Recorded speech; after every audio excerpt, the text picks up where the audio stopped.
The forest stretched in every direction, an endless sea of pine and fir, the earth carpeted with damp moss and fallen needles. It was a world unto itself, where time seemed to slow, and the whisper of the wind carried secrets only the trees could hear. Ethan Cross loved this solitude, or so he told himself. It was easier to love the quiet than to confront the messiness of people, their noise, their complications. He adjusted the straps of his weathered pack and shifted the rifle slung across his back. His breath formed faint plumes in the chilly dawn air as he navigated a narrow, overgrown trail. The early morning fog wove around the trees like a living thing, thickening in patches, hiding what lay beyond. His job as a forest ranger was equal parts mundane and necessary, marking trails, monitoring wildlife, and ensuring campers didn't set the woods ablaze with careless campfires. Yet today, there was an itch between his shoulder blades, a sense that the forest was holding its breath. Ethan paused, his boot catching on a root half buried in the path. A faint sound reached his ears, too irregular to be the rustle of leaves or the snap of a distant branch. It was soft at first, like a low hum, almost imperceptible against the ambient noise of the forest. But then it grew sharper, more insistent. It wasn't an animal call. He knew those well enough. No, this sound was foreign, layered with a metallic resonance that didn't belong here. He scanned the horizon, the trees close-knit and stoic in their silence.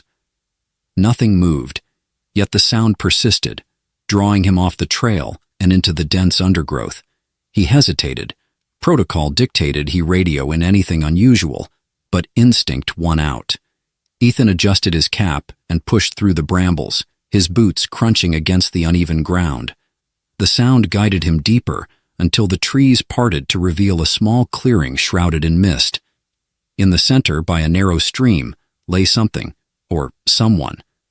At first glance, it looked human, but as Ethan approached, unease coiled in his chest. The figure was slumped on its side, motionless. Its skin, or what he assumed was skin, shimmered faintly, a pattern of glowing lines tracing intricate, shifting designs across its surface. The glow pulsed faintly, almost like a heartbeat. Ethan knelt cautiously, his eyes darting over the figure. It was a woman, at least she resembled one. Her features were sharp, her hair falling in dark waves over her shoulders, but it was her eyes, even closed, that unnerved him. Beneath her lids, faint flashes of violet light flickered, unnatural and mesmerizing. The weapon in her hand was unlike anything Ethan had ever seen. Sleek and compact, it seemed to hum faintly, its surface smooth and devoid of seams. Whatever it was, it screamed danger. "Hey," he said softly, his voice rough from disuse. "Can you hear me?" No response. Her breathing was shallow, her chest barely rising. Blood, if that's what the iridescent liquid was, seeped from a wound at her side, staining the moss beneath her. Ethan cursed under his breath, glancing around. The fog obscured the edges of the clearing, and a gnawing sense of being watched crept over him. He should leave her, call for backup, report this to someone who could handle it, but there was no one else. Not here. Not this far out. Against his better judgment, he reached out to touch her shoulder. Her skin was cold, but the glow beneath it flared weakly at his contact. Her eyelids fluttered, and for a brief second, those luminous violet eyes opened. They locked onto him, filled with something he couldn't name. Pain, fear, desperation. "Help!" The word was faint, rasping, spoken in a language Ethan didn't recognize. And then, just as suddenly, her eyes closed again, her body going limp. Ethan exhaled sharply, the weight of her plea sinking into his chest. Whatever she was, wherever she'd come from, she was alive, and she was hurt. He slipped his arms under her, surprised at how light she was. Her weapon clattered to the ground, but Ethan left it there, unwilling to touch the thing. With a grunt, he lifted her, cradling her against him as he started back toward the trail. The fog seemed thicker now, pressing in like a living thing, the air heavier. Ethan's instinct screamed at him to hurry, but he forced himself to move carefully. Every snap of a branch, Every rustle of the underbrush sent his heart racing. As he emerged back onto the main trail, he glanced over his shoulder. The clearing was hidden again, swallowed by the forest. But something lingered in the air, a faint hum that vibrated in his bones. He tightened his grip on the woman, her glow dimming but steady against his chest. Questions swirled in his mind. What had happened to her? Who was she? And more chillingly, what else might be out here, searching for her? Ethan quickened his pace. The safety of his cabin wasn't far, but for the first time in years, the forest he called home felt like a stranger. Something had shifted, and he couldn't shake the feeling that this was only the beginning. The cabin loomed out of the fog like an ancient sentinel, its wooden beams weathered but sturdy against the encroaching wilderness. It sat perched on a rise above the stream, the only man-made structure for miles. Ethan Cross should have felt a sense of safety upon reaching it, but instead, unease gnawed at his resolve. He shifted the weight of the unconscious woman in his arms, her faintly glowing skin casting pale light against the dull gray of his jacket. The door creaked open under his touch, the familiar scent of pine wood and faintly lingering smoke greeting him. Inside, the cabin was Spartan, but sufficient. A single room with a wood-burning stove, a sturdy table littered with maps and equipment, and a cot tucked in the far corner. A radio sat on a shelf by the window, its small green light an assurance that he wasn't entirely cut off from the outside world. Ethan lowered the woman onto the cot, wincing as her head lolled against his arm. Her wound, a jagged tear along her side, oozed that strange iridescent fluid, its faint shimmer almost hypnotic. He grabbed a clean towel from a nearby shelf and pressed it to the injury, muttering under his breath. "What the hell are you?" he murmured, his voice low but charged with frustration. The woman stirred faintly, her lips moving as if forming words. Ethan leaned closer, but the language she spoke was incomprehensible, soft, melodic, and utterly alien. "Great," he muttered. "Just perfect." He turned to the radio, hesitation freezing him in place. He could call this in now, let someone else take over. But as his hand hovered over the receiver, an image flashed in his mind, her violet eyes locking onto his, the desperation in them as she'd whispered that one word, "Help." Instead, he reached for his medkit, fumbling with supplies. He cleaned the wound as best he could, though the strange texture of her skin made him doubt the efficacy of human methods. Still, he wrapped the towel tightly around her abdomen, hoping it would hold until she regained consciousness, or until he could figure out what to do next. As he worked, a faint sound reached his ears, a low hum, distant but unmistakable. He froze, his hand stilling over the makeshift bandage. The sound grew louder, a rhythmic pulse that seemed to resonate in his chest. Ethan stood and crossed to the window, his breath fogging the glass. The forest beyond the cabin was obscured by thick mist, the trees like shadowy sentinels. But the sound was coming closer, weaving through the fog like a predator stalking its prey. A sudden burst of movement behind him made him spin. The woman was awake. She had propped herself up on one elbow, her glowing eyes wide with alarm. She spoke rapidly, her voice rising, the strange language pouring from her lips in frantic waves. "Slow down," Ethan said, raising his hands. "I can't understand you." She stopped, her gaze darting toward the window. Her lips moved again, more slowly this time, and she tapped her chest. "Lysera," she said, the name crisp and clear despite her accent. "Lysera," Ethan repeated, the word foreign on his tongue. He pointed to himself. "Ethan."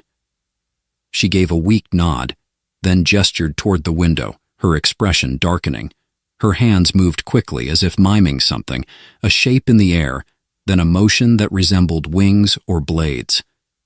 "What's out there?" he asked, his voice dropping to a whisper. Lysera pointed to herself, then to the window, her glowing skin dimming as her breathing grew labored. "They're looking for you." It wasn't a question. The sound outside deepened, a steady thrum now accompanied by sharp bursts of static, like interference on a badly tuned radio. Ethan grabbed his rifle, his pulse quickening, He wasn't sure what he was preparing to face, but every instinct told him it wasn't human. Lysra struggled to her feet, clutching the edge of the cot for support. Ethan moved to steady her, but she waved him off, her gaze fixed on the window. With one hand, she reached for the strange device strapped to her thigh. It expanded at her touch, unfolding into something resembling a weapon, its surface smooth and humming faintly with power. "Wait," Ethan said, stepping back. "What are you—" Before he could finish, a sudden flash of light erupted outside, illuminating the fog with a sickly green hue. Ethan flinched, his heart pounding as shadows flitted through the mist.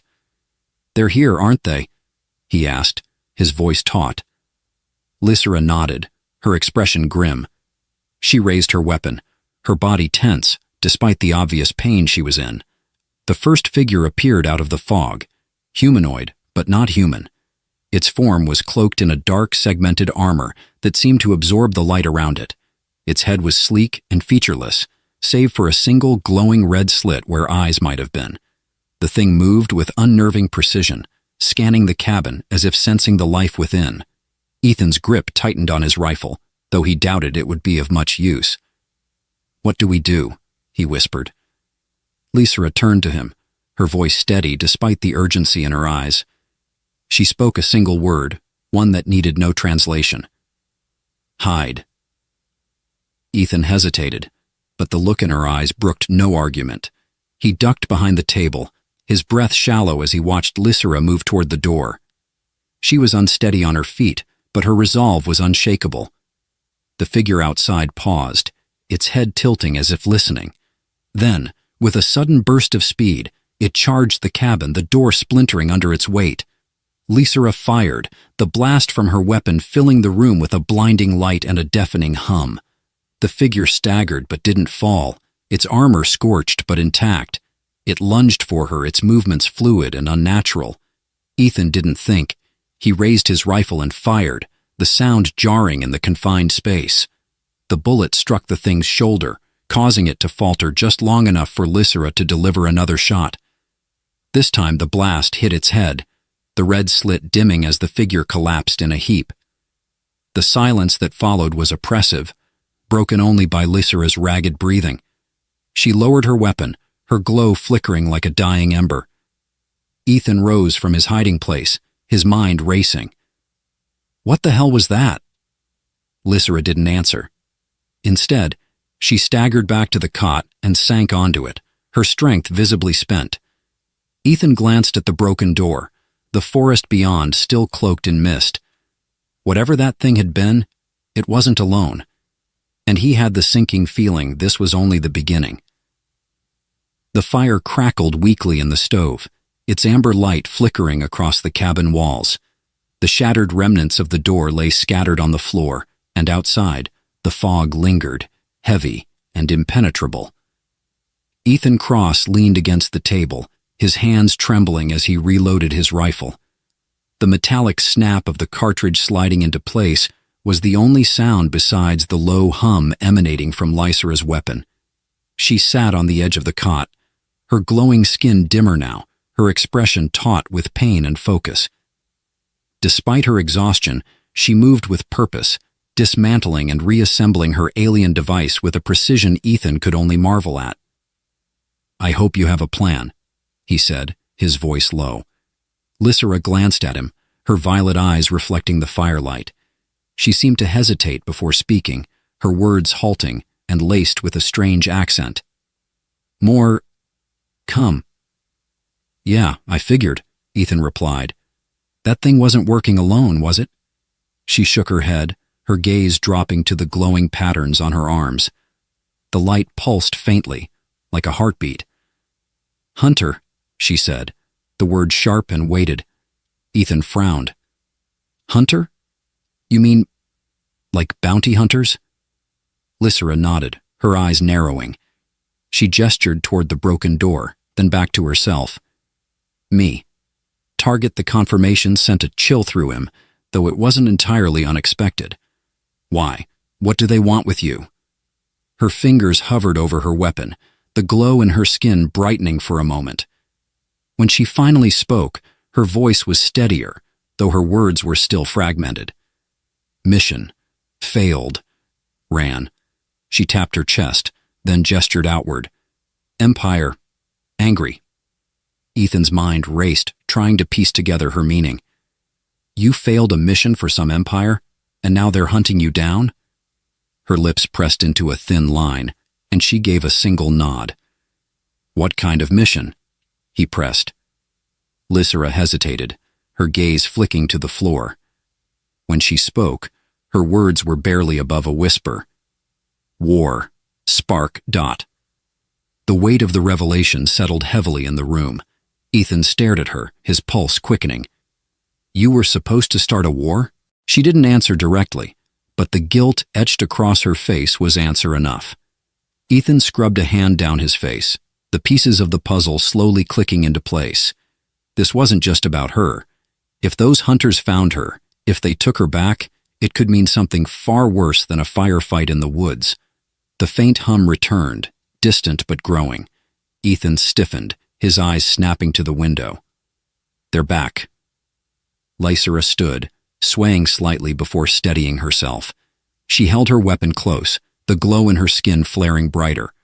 More. Stronger. Ethan cursed under his breath. He grabbed his pack and started stuffing it with essentials. Ammo, a flashlight, a canteen. We can't stay here. If they're coming for you, this cabin's going to be ground zero. Lysera watched him for a moment, before nodding. Go.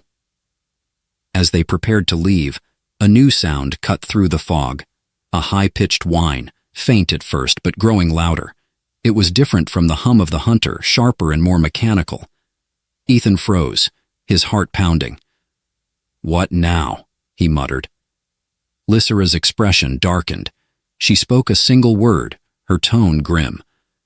Drone. Ethan barely had time to react before the thing emerged from the mist, hovering just beyond the broken doorway. It was sleek and angular, its surface glinting faintly in the dim light.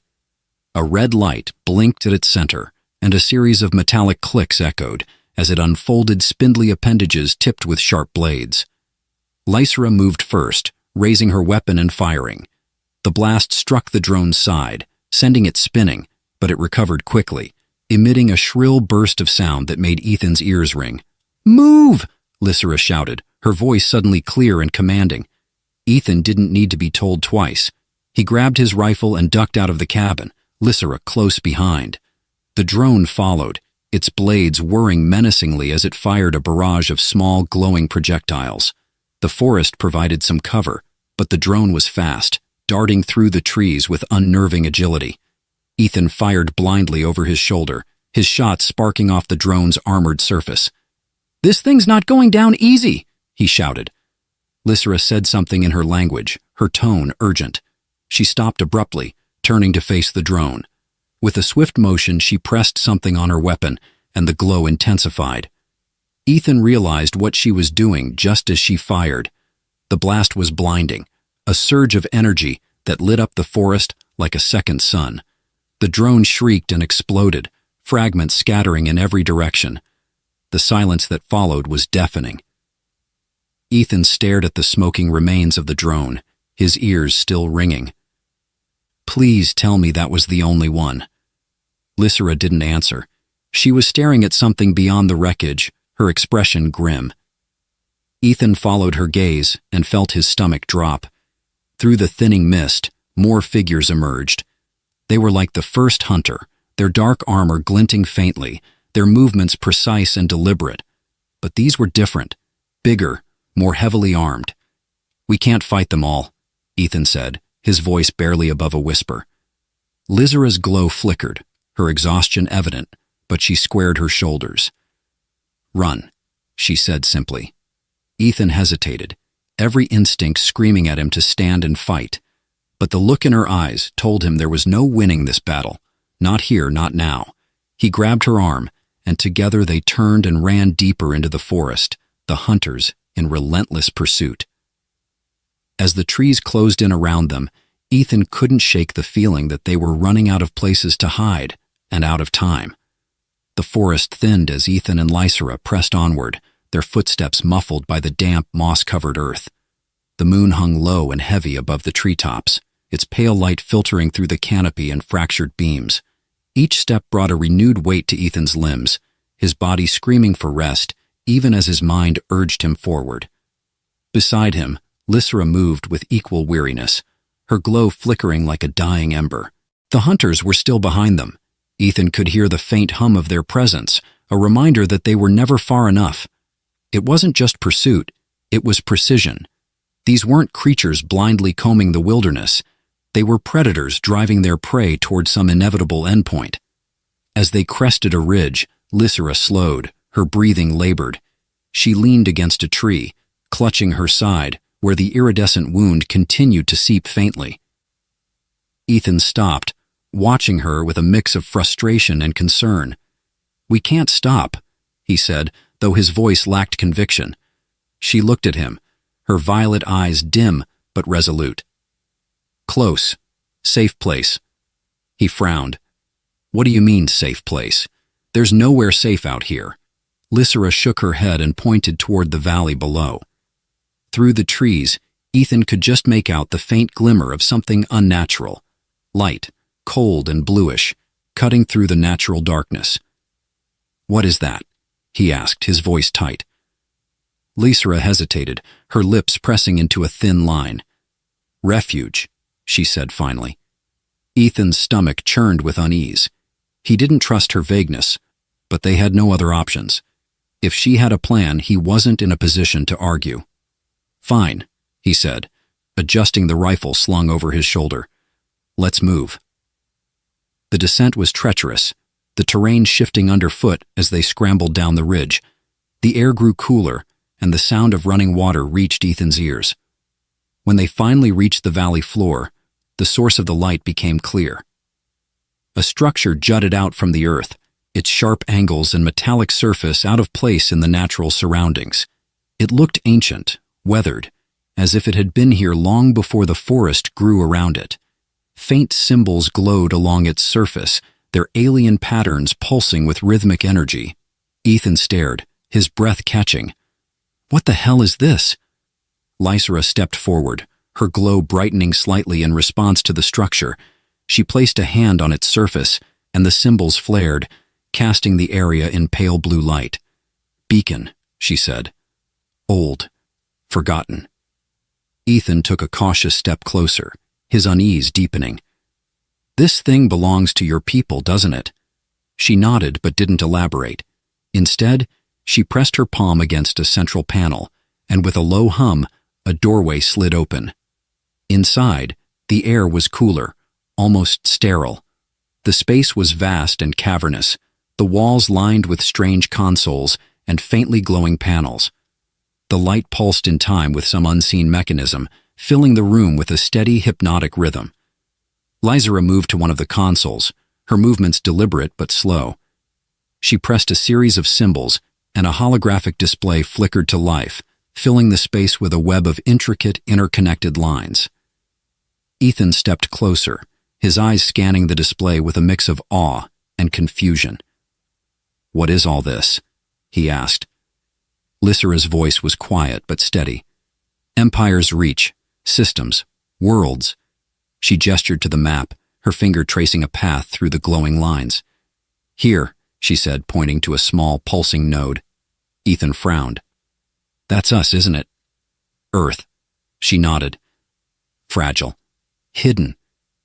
Her hand moved to another part of the map, where a cluster of nodes burned brightly, their connections dense and vibrant. "Them." "The Empire," Ethan said, the word bitter in his mouth. She nodded again, her expression darkening. "Want control, expand, consume." Ethan felt a chill run down his spine. "And you were part of that," he said, his voice hard. Lysra's gaze dropped, shame flickering across her features. "Was, no more." She looked up, her eyes meeting his. Saw truth. Lies. Left. He wanted to press her, to demand answers about what she'd done, what horrors she might have unleashed before she fled. But the exhaustion in her eyes, the weight of her guilt, stayed his hand. "What's this place supposed to do?" he asked instead, gesturing to the beacon. Lysra hesitated, then said, "Signal. Call help." Ethan's stomach twisted. "Help from who?" "Your empire." She shook her head. Oppose. Rebellion. Hidden. For a moment, he didn't know what to say. He was standing in the middle of a secret war, one he didn't understand, one that could consume his entire world if they weren't careful.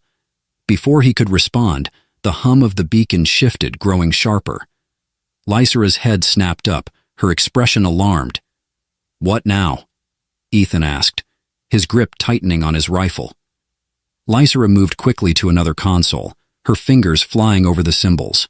The holographic map shifted, zooming in on their location. A cluster of red dots appeared, converging rapidly. "They come," she said, her voice grim. Ethan's pulse quickened. "We can't fight them off, not in here." Lysra shook her head. "Must choose." "Choose what?" She turned to him, her eyes fierce despite the weariness in her features. "Signal. Bring help. But—" She hesitated, then said, "They find. Here. Now." Ethan understood immediately. Activating the beacon would bring the rebellion, but it would also reveal their location to the hunters. They could call for help, but it would come at a cost. His mind raced. He thought of the hunters, relentless and unstoppable. He thought of Earth, fragile and unaware. And he thought of Lysra, her glow dimming but her determination undimmed. "We don't have time for this," he said, his voice tight. Lysra placed a hand on his shoulder, her touch surprisingly gentle. "Trust," she said simply. Ethan met her gaze, searching for something, certainty, answers, anything to make this choice easier. But all he found was the same determination that had carried her this far. Taking a deep breath, he nodded. "Do it." Lysra turned back to the console, her hands moving with renewed purpose. The beacon's hum grew louder, its light intensifying until it filled the room. Outside, the sound of the hunters drew closer, their presence a shadow against the blinding light. Ethan raised his rifle, his heart pounding as he braced for what was to come. The dawn broke in fractured light, spilling gold and crimson over the forest canopy. Smoke drifted in lazy spirals from the shattered clearing, where alien technology and natural earth lay entangled in ruin. The beacon, once a pulsating core of energy, stood dim and lifeless, its mission fulfilled. Ethan Cross crouched behind an overturned boulder, his breaths shallow as he surveyed the aftermath. His rifle felt heavy in his hands, its alien modifications pulsing faintly with Lysra's makeshift upgrades. His eyes darted to her. Lysra stood at the center of the chaos, her body silhouetted against the faint glow of the beacon's remnants. Her bioluminescent skin was dim, her wounds seeping with the soft sheen of her alien blood. Despite her obvious pain, she moved with purpose, her eyes locked on the towering figure of Commander Oron Velk. The commander's presence was a monolith of cold authority. His armor, an intricate lattice of black and silver, absorbed the light, rendering him an almost spectral figure. His voice cut through the still air, a deep, resonant tone laced with menace. "You cannot win, Lysra," he said. "This rebellion you cling to is a fleeting spark. You know this." Lysra's response was quiet but firm, her voice carrying an edge of defiance. "Better a spark than darkness." Ethan tightened his grip on the rifle, his knuckles white. He wanted to intervene, to charge into the fray and end the standoff, but something in Lysra's stance held him back. This wasn't just her fight, it was her choice. Oren tilted his head, studying her. "You have already lost. Look around you. Your beacon has done nothing but draw the inevitable closer. Surrender now, and I may grant you a merciful end." Lysra's lips curved into a faint, bitter smile. "You underestimate humans," she said, glancing toward Ethan. Oren's gaze followed hers, landing on Ethan with a mix of disdain and curiosity. "Ah," he said, his tone almost mocking. "The Earthling. Tell me, human, do you truly think you can stand against the Empire?" Ethan stepped forward, the weight of his exhaustion momentarily forgotten. His voice was steady, though his heart pounded in his chest. "Maybe not, but we can choose who we stand with." The commander's expression darkened. "Then you choose death." The moment snapped into action. Oron moved first, his arm raising to unleash a pulse of energy that crackled with violent intensity. Lysera darted forward, her body a blur of motion as she intercepted the attack, her own energy blade igniting with a sharp hiss. The two collided in a burst of light and sound, their forms twisting and striking in a deadly dance. Ethan ducked behind cover, scanning the battlefield. The hunters, those who hadn't already fallen in the skirmish, were advancing, their weapons trained on Lysera. He took aim, his modified rifle firing with precision, each shot disrupting their formations, but there were too many. For every hunter he downed, two more seemed to emerge from the shadows. "Lysera!" he shouted, desperation creeping into his voice. She didn't respond, her focus entirely on Oren. Their battle was a spectacle of raw power, each strike reverberating through the clearing. It was clear, however, that she was faltering. Her movements, once fluid and precise, had begun to slow, and Oren pressed his advantage with relentless precision. Ethan's mind raced. He had to do something. His eyes darted to the beacon, to its central core now exposed and flickering weakly. Lysera had explained its systems to him in fragments, enough to know that it still held power, enough to release one final surge. But activating it would come at a cost. The energy release would destroy everything within its radius, including Lysera and himself. He hesitated, the weight of the decision bearing down on him. Lysera caught his gaze for a brief moment, her expression unreadable. Then, as if sensing his thoughts, she nodded. "No," he whispered, shaking his head. Her voice carried over the chaos, calm and resolute. "Ethan." Trust time seemed to slow. Ethan moved toward the beacon, his steps deliberate. A hunter appeared in his path, its weapon raised, but a well-placed shot from his rifle sent it crumpling to the ground. He reached the core, his hands trembling as he accessed its controls. The symbols glowed faintly beneath his fingers, their meaning alien but somehow intuitive. He found the sequence Lysera had shown him and hesitated once more. "Ethan!" Lysera's voice rang out, sharp and commanding. He pressed the final symbol. The beacon roared to life, its light swelling to a blinding intensity. The hunters froze, their movements disrupted as the surge of energy cascaded outward. Oren turned toward the beacon, his expression one of realization and rage. Lysera used the moment to strike. Her blade found its mark, piercing through the commander's defenses. His form convulsed, the energy from the beacon consuming him even as he fell. Ethan braced himself, the light enveloping him, but instead of pain there was a strange warmth, a sensation of weightlessness, of release. When the light faded, the clearing was silent. The hunters were gone, their forms reduced to ash. The beacon stood dormant, its purpose fulfilled. Ethan looked around, his heart sinking. Lysera was nowhere to be seen. "Lysera!" he called, his voice hoarse. A faint glow caught his eye. He turned to see her lying at the edge of the clearing, her light dim but present. He rushed to her side, dropping to his knees. "You're alive." David Kane leaned against the counter of his modest kitchen, nursing a mug of coffee that had long gone cold. Rain tapped rhythmically against the window pane, a sound that usually lulled him into a sense of quiet contentment. But tonight, something was off. The air felt heavier than usual, and an inexplicable tension buzzed at the edge of his consciousness, like static before a storm. The knock came abruptly, sharp and deliberate. David set down the mug, his brow furrowing. It was nearly midnight, an hour when visitors were unheard of in a town like Bramblewood.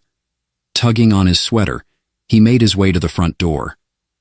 As he opened it, a gust of chilled air swept past him, carrying with it the scent of damp earth and something metallic, faint but distinct. No one was there. Puzzled, David stepped onto the porch, his eyes scanning the street. The rain fell steadily, pooling in the cracks of the pavement and shimmering under the dim glow of the streetlight. At his feet sat a package, a box about the size of a small trunk, wrapped in plain, unmarked material. He crouched down, his fingers brushing the surface. The texture was odd, cool and slightly yielding, almost like fabric but with an unnatural resilience. There were no stamps, no labels, no indication of who had left it or where it had come from. The only distinguishing feature was a faint, swirling pattern etched into the top, so subtle it seemed to vanish the moment he tried to focus on it. Curiosity warred with caution as he carried the box inside, droplets of rain slipping from its surface onto the wooden floor. Setting it on the table, he examined it further. The swirling pattern seemed to pulse faintly in the dim light of his kitchen, though he couldn't tell if it was a trick of his eyes or something more. "Where the hell did you come from?" he muttered, more to himself than to the box. A strange hum answered him. David froze. The sound wasn't loud, barely more than a whisper, but it resonated in his chest, an unsettling vibration that made the hairs on the back of his neck stand on end. The hum faded almost as quickly as it had come, leaving the room silent, save for the rain outside. Against his better judgment, David retrieved a utility knife from the drawer. With deliberate care, he sliced through the top seam of the box. What lay inside was not what he expected. Cushioned within a material that looked like liquid silver frozen mid-motion was a figure, a woman, her form both familiar and alien. Her skin shimmered like polished metal, catching the light in ways that defied logic.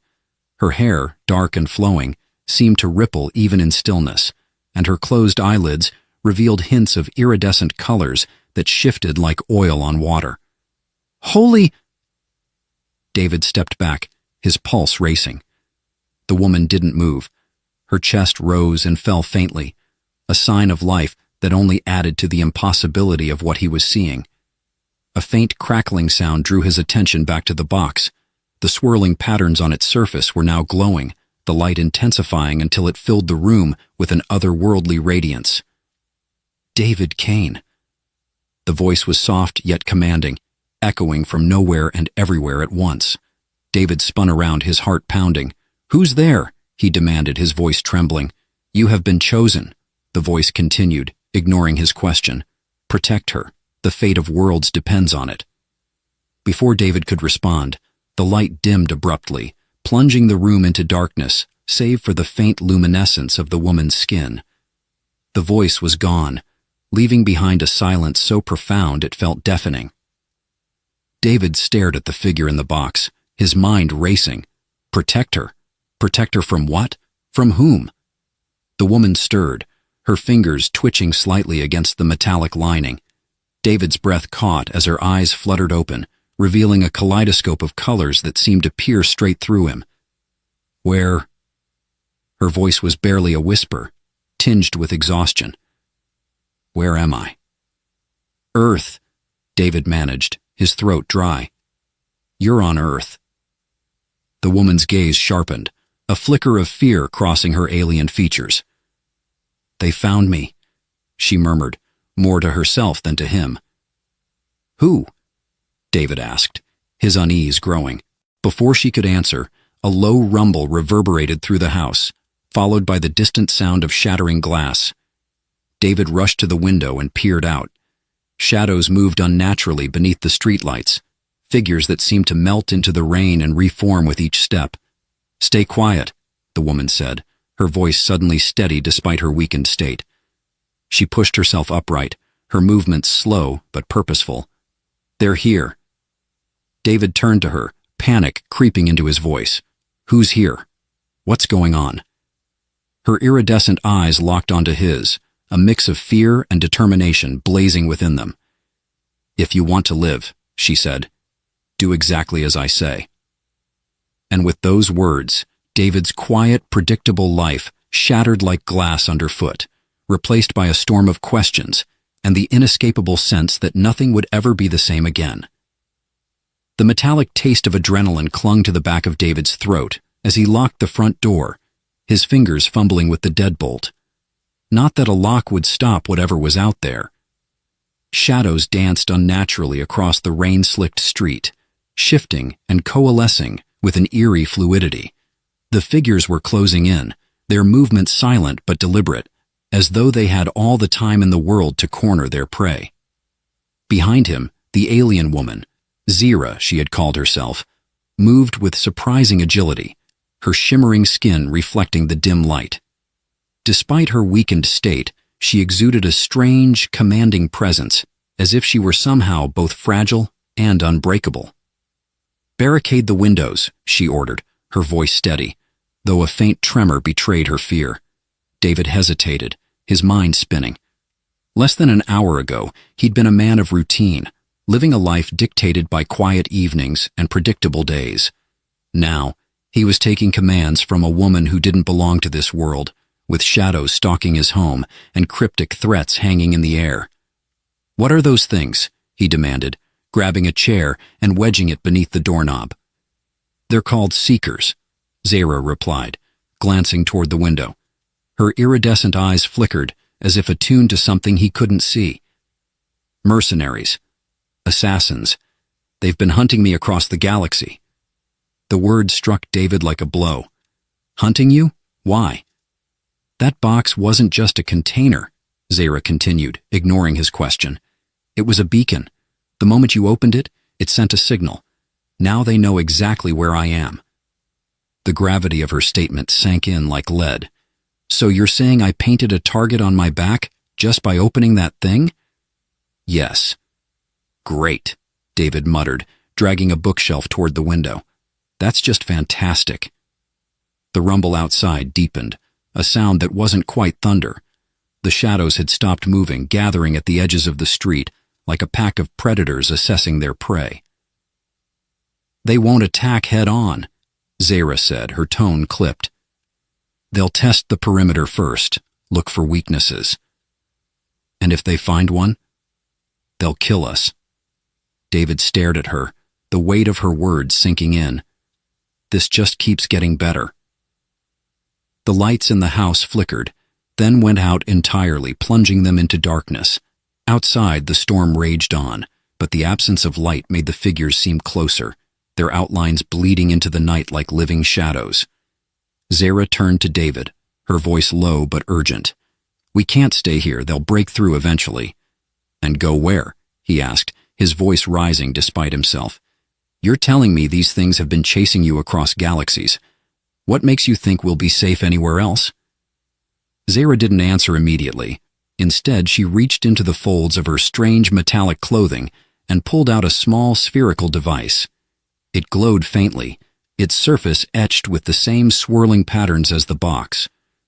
"This will mask our signal," she said. "For a time." David frowned. "For a time? That doesn't exactly inspire confidence." "It's all we have," she snapped, her composure cracking for the first time. "Do you think I wanted to end up here, hiding on a primitive planet, relying on someone who doesn't even understand what's happening?" The frustration in her voice stung, but it also grounded him. He took a deep breath, forcing himself to focus. "All right," he said. "If we're leaving, we'll need a plan. My truck's in the garage, but getting to it without being seen." A sudden crash cut him off. Glass shattered in the living room, followed by the unmistakable sound of something heavy hitting the floor. "They're inside," Zara whispered, her voice sharp with fear. David's mind raced. He grabbed the nearest thing that could serve as a weapon, a rusted crowbar he'd left by the door during a half-finished home project, and motioned for Zira to follow him. They crept toward the garage, the tension in the air so thick it was almost suffocating. Every creak of the floorboards beneath their feet felt deafening, every shadow a potential threat. From the living room came a low, guttural growl, followed by the sound of footsteps, heavy, deliberate, and far too close. David reached the garage door and eased it open, motioning for Zara to slip through. She hesitated for a fraction of a second, her iridescent eyes locking onto his. In that moment, he saw something in her expression, a mix of vulnerability and trust that made him feel both terrified and resolute. The garage was cold and damp, the scent of motor oil mingling with the metallic tang of fear. David fumbled for the truck's keys, his hands shaking as he unlocked the door. "Get in," he whispered. Zara slid into the passenger seat, her movements fluid despite her obvious exhaustion. David climbed into the driver's side and turned the key. The engine roared to life, a sound that seemed impossibly loud in the stillness of the night. The shadows outside the garage stirred, drawn by the noise. "Hold on," David said, gripping the wheel tightly. He floored the gas, the truck lurching forward as the garage door burst open. For a brief, heart-stopping moment, the vehicle seemed trapped in the narrow space. But then they were out, the tires skidding on the wet pavement as they sped into the storm. In the rearview mirror, David saw the shadows give chase, their forms rippling and distorting as they moved. "What now?" he asked, his voice strained. "Drive," Zira replied, her gaze fixed on the figures behind them. "Just drive." And so, with the storm howling around them and the unknown pressing in on all sides, David Kane drove into the night, his world unraveling with every mile. The rain battered the windshield in relentless sheets, turning the road ahead into a shimmering blur. David gripped the steering wheel with white-knuckled intensity, his eyes darting between the slick asphalt and the rearview mirror. Behind them, the shadows loomed, flickering in and out of sight like smoke caught in the wind. Next to him, Zara sat rigid, her gaze fixed on the darkness outside. Despite her calm exterior, the slight tremor in her hands betrayed her fear. She clutched the glowing sphere she had produced earlier, its faint light casting strange patterns on her shimmering skin. "What the hell are those things?" David asked, his voice tight. "Seekers," Zara replied, her tone clipped. "Biological constructs designed to hunt and eliminate targets. They don't stop, they don't tire, and they can track me anywhere unless—" She trailed off, her eyes narrowing as she turned the sphere over in her hands. "Unless what?" "Unless I do this." Without warning, she pressed her palm against the sphere, and the faint glow intensified. A hum filled the air, low and resonant, vibrating deep in David's chest. The rain outside seemed to waver, the sound of it momentarily drowned out by the device's strange frequency. Then, as abruptly as it had started, the hum ceased. The shadows behind them faltered, their fluid movements stuttering as though confused. One by one, they dissolved into the night, leaving only the storm behind. David exhaled sharply, the tension in his chest easing slightly. "What just happened?" "I activated the dampener," Zira explained, her voice quiet. "It disrupts their tracking ability. They won't be able to find us for a while." "For a while," David repeated, his frustration bubbling to the surface. "That's not exactly reassuring." "It's all we've got," she snapped, her composure cracking. "Do you think I wanted this? To drag you into a fight that isn't yours?" David opened his mouth to respond but stopped himself. The exhaustion in her voice, the weight of her words, it wasn't anger he was hearing. It was guilt. He sighed, easing his grip on the wheel. "All right, what's the plan now?" Zara hesitated, her eyes distant. "We need to find someone, a scientist. She's the only one who can help us." "A scientist?" "Her name is Alara Voss," Zara said. "She used to work for the Empire. She's been hiding on Earth for years, waiting for the right moment to come out of the shadows." David frowned. "And you think she'll help us?" "She has to," Zira said, though her tone lacked conviction. David didn't press further. He focused on the road, the storm still raging as they drove deeper into the night. Hours later, they arrived at the outskirts of a small industrial town, the kind of place that seemed to exist in perpetual twilight. Rusted warehouses and crumbling buildings lined the streets, their windows dark and empty. "This is where she's hiding?" David asked, skepticism evident in his voice. "She prefers places no one looks twice at," Zira replied. They parked the truck in an alley and made their way on foot, Zira leading the way. The rain had lessened to a drizzle, but the air was heavy with moisture, each breath tasting faintly of rust and decay. Zara stopped in front of a nondescript building, its faded sign barely legible, Industrial Research Facility Number 17. She pressed her hand against the door, her skin shimmering faintly, as if responding to some unseen signal. The door clicked open. "Stay close," she murmured, stepping inside. The interior was dimly lit, the air thick with the scent of ozone and machine oil. Rows of outdated equipment lined the walls, their blinking lights casting eerie shadows. "Zara," a voice called, sharp and wary. From the shadows emerged a woman, her appearance both ordinary and striking. Her features were human, but her eyes glinted with an unnatural intensity, and her movements were too precise to be entirely natural. "Alara," Zara said, her tone both relieved and guarded. Alara's gaze flicked to David, her expression hardening. "And who's this?" "He's with me," Zara said simply. Alara frowned but didn't press further. "You shouldn't have come here," she said, her voice low. "If the Seekers tracked you—" "They won't," Zara interrupted. "Not for a while, but I had no choice. We need your help." Alara sighed, her shoulders slumping. "Of course you do. You always need my help." She led them deeper into the facility, past rows of flickering monitors and humming machinery. Finally, they entered a small room filled with holographic displays. Alara gestured for them to sit. "What is this about, Zara?" Alara asked, her tone weary. Zara hesitated, her hands clenched into fists. "The Empire is gone," she said finally. "The assassins destroyed everything. I'm the only one left."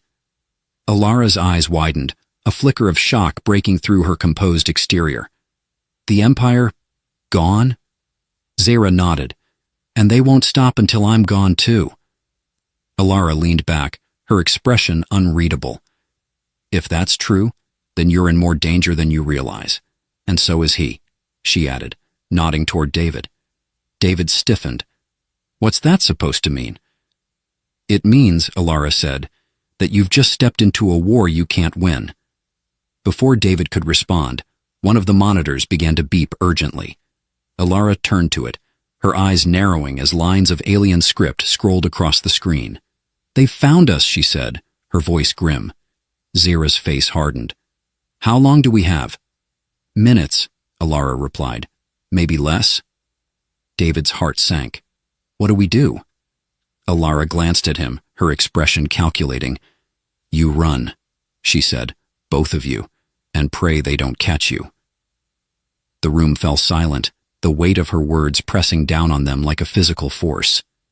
For the first time, David truly understood the stakes. This wasn't just about survival. It was about something far greater, a fight that had begun long before he'd opened that box, and one that would not end easily. The hum of machinery echoed through the dim corridors, mingling with the metallic scent of electricity and rust. David paced, his boots scuffing against the floor. The weight of Alara's words hung heavy in the air. "You run," she had said, "and pray they don't catch you." But where would they go? And how long could they evade a force that seemed to know their every move? Zara stood motionless by one of the monitors, her iridescent eyes scanning the scrolling lines of alien text. Her shoulders were rigid, her lips pressed into a thin line. For the first time since David had met her, she looked unsure.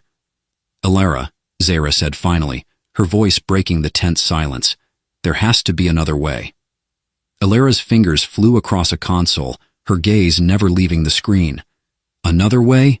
Zara, you know as well as I do that they don't stop. The Seekers are relentless, and the assassins—" "Alara," Zara interrupted, her tone sharp. "You're the smartest person I know. You've faced impossible odds before. There has to be something." Alara hesitated, her hands pausing mid-motion. She turned to face them, her expression conflicted. "There's one possibility," she said slowly, "but it's a long shot." David stepped closer. "We'll take it, whatever it is." Alara's eyes flicked to him, then back to Zara. "There's a signal, a failsafe built into the Empire's core systems. If we can activate it, it might disable the Seekers. But what?" David pressed. "But the signal can only be triggered from the beacon," Alara said. "And the beacon is located in the heart of the Empire's ruins, on Kale Tar." Zara inhaled sharply, her complexion paling. "Kale Tar?" That planet is a death trap now. The assassins control it. Exactly, Alara said.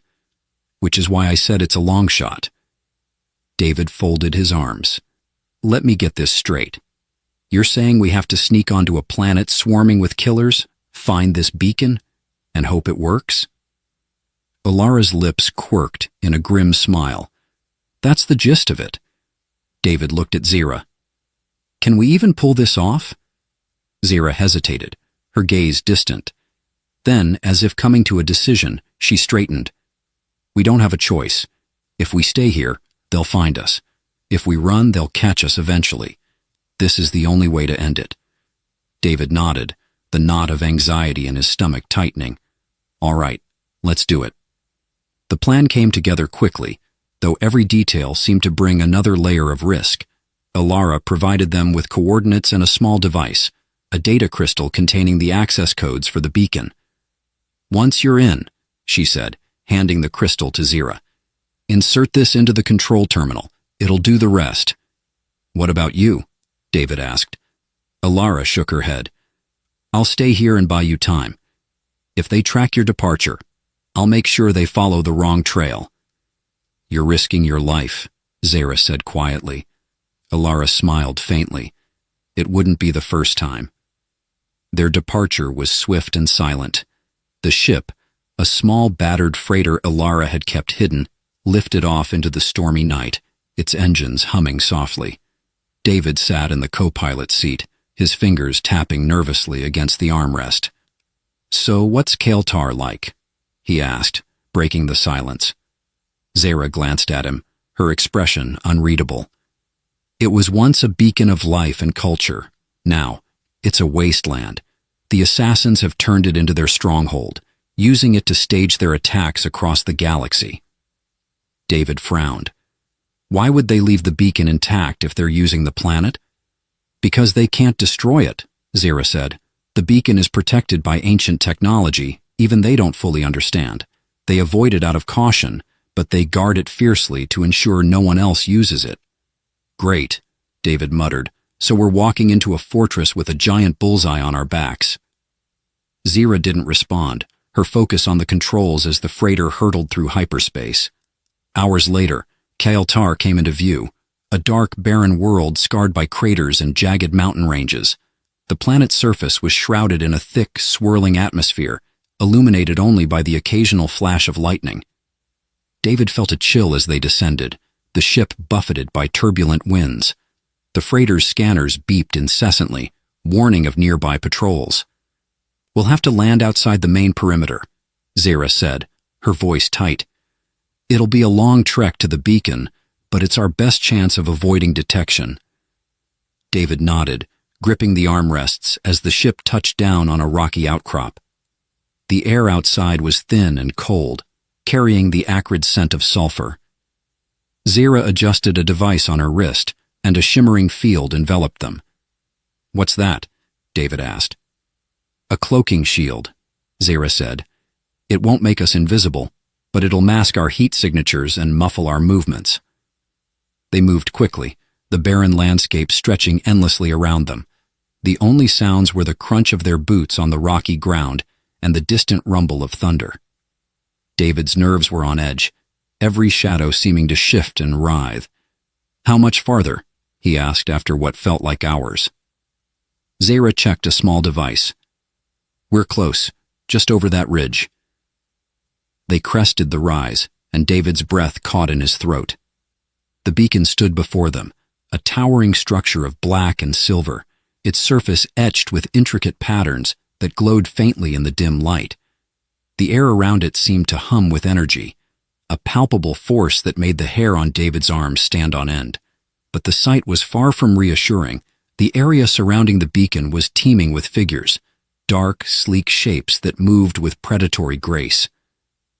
Assassins, Zira whispered, her voice barely audible. David swallowed hard. How are we supposed to get past them? Zira didn't answer immediately. She studied the scene, her brow furrowed. Then, slowly, she turned to him. I'll create a distraction, she said. What? David hissed. That's suicide. It's the only way, Zara said firmly. "I'll draw them away from the entrance. Once they're gone, you slip inside and activate the beacon." "And what happens to you?" David demanded. "I'll manage," she said, though her tone lacked conviction. David grabbed her arm. "Number, we stick together. There has to be another way." Zara's gaze softened, a flicker of gratitude in her eyes. "David, if this doesn't work, everything we've done will be for nothing. You have to trust me." David's jaw clenched, his mind racing. Every instinct screamed at him to stop her, to find another solution.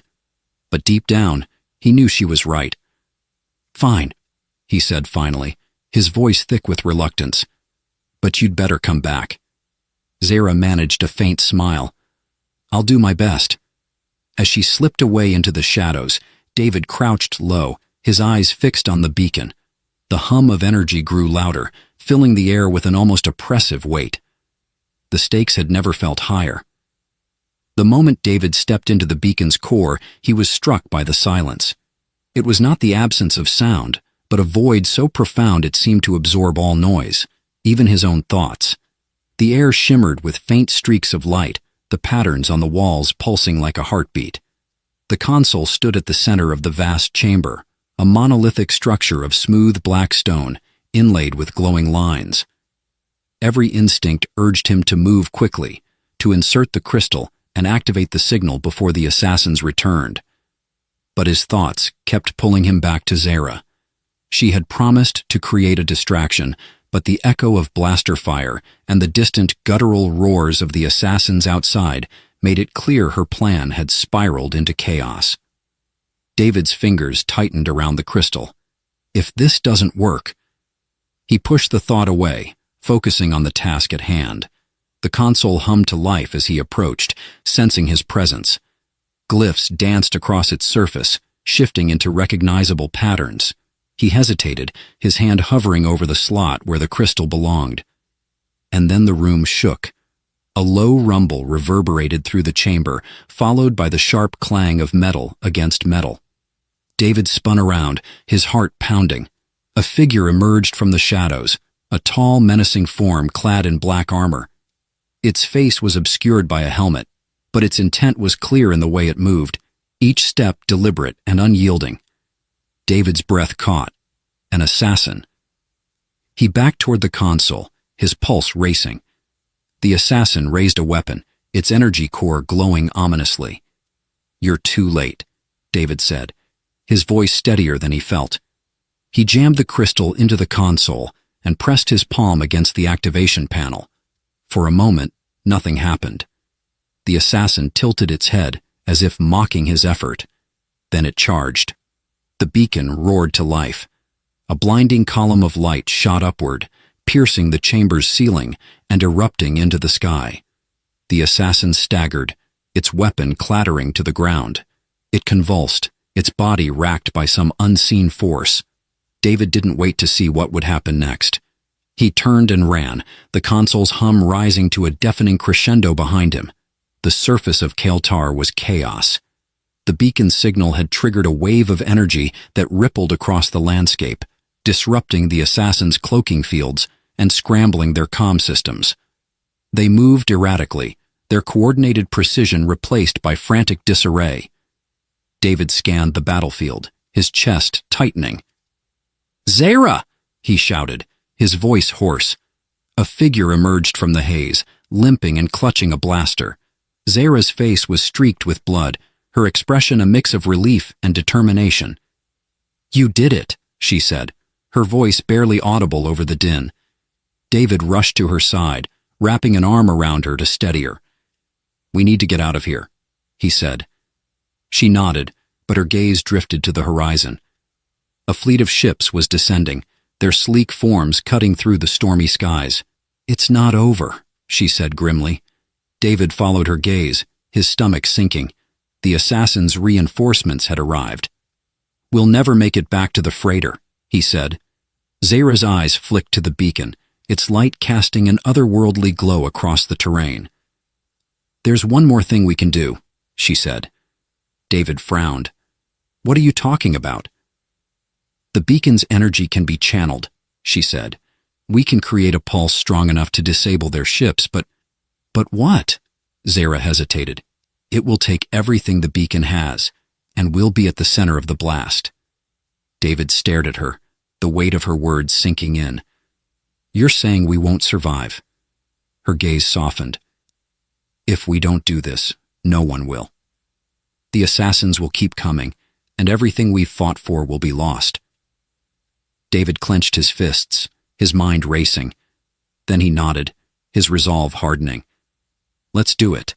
Back inside the beacon, the console's glow had dimmed, its energy nearly spent. Zira worked quickly, her hands moving with practiced precision as she adjusted the settings. David stood beside her, his heart pounding. "What do I do?" he asked. She handed him a device, a small handheld controller. "When I say now, press this button. It will release the pulse." "And you?" Zara looked at him, her expression unreadable. "I'll guide the energy flow. It's the only way to ensure the pulse reaches their ships." David swallowed hard, his chest tightening. "Zira, don't," she said, cutting him off. "There's no time for goodbyes." He nodded, his throat constricting. The console began to hum again, its light intensifying. Zara's hands moved faster, her brow furrowed in concentration. Outside, the assassins' ships loomed closer, their weapons charging. "David," Zara said, her voice steady. "Now." He pressed the button. The world exploded in light. When David opened his eyes, the battlefield was silent. The assassin ships lay scattered across the ground, their forms lifeless and smoking.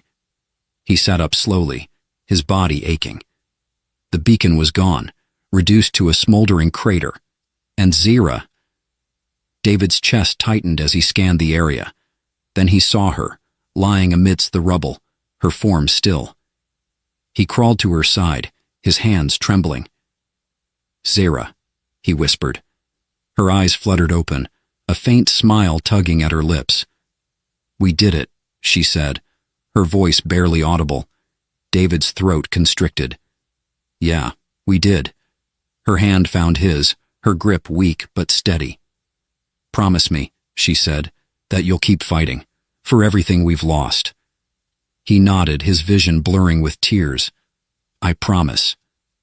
Her smile lingered for a moment longer, before her eyes closed, and her hand went limp in his. David sat there, the weight of her loss crushing him. But as he looked out at the horizon, at the lives they had saved, he knew her sacrifice had not been in vain, and he vowed to honor it.